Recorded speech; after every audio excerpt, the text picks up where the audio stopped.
BFM Business, en partenariat avec Compétences et Développement, présente Demain, j'ai tout pour réussir. Christophe, quelles sont les soft skills, les aptitudes à développer demain pour trouver un job? Voilà, Romain, j'aimerais bien te donner une réponse assez précise et définitive. Le problème, c'est qu'on est dans une telle révolution économique. Le monde change tellement vite. Aujourd'hui, les entreprises elles-mêmes se demandent quel type de qualité, quel type de compétences elles recherchent chez un candidat. Classiquement, c'était le cursus universitaire, la vie associative.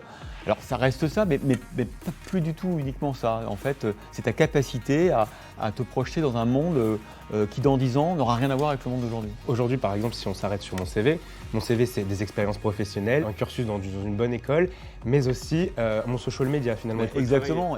Ton réseau. En plus, parce que moi, employeur, je vais aller voir ta page Facebook, ta page Instagram, et donc bien évidemment, ça fait partie des soft skills, parce que si tu es en marketing ou en communication, tu vas devoir forcément maîtriser tous les réseaux sociaux. Donc il faut que toi-même, dans ta vie quotidienne, tu les aies mis en pratique et que tu les aies adoptés. Donc il faut se marketer, il faut savoir parler de soi finalement, c'est vraiment important. Alors ça, se marketer, ça a toujours été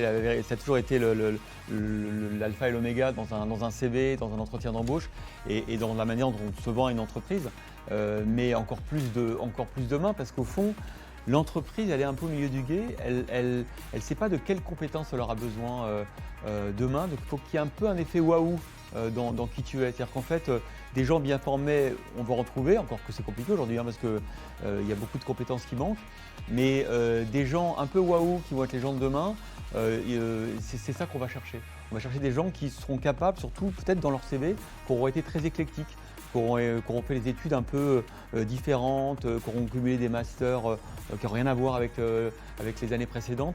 Voilà, l'idée c'est d'extrême adaptabilité, d'être capable de montrer que si le monde change, tu feras partie du monde qui change.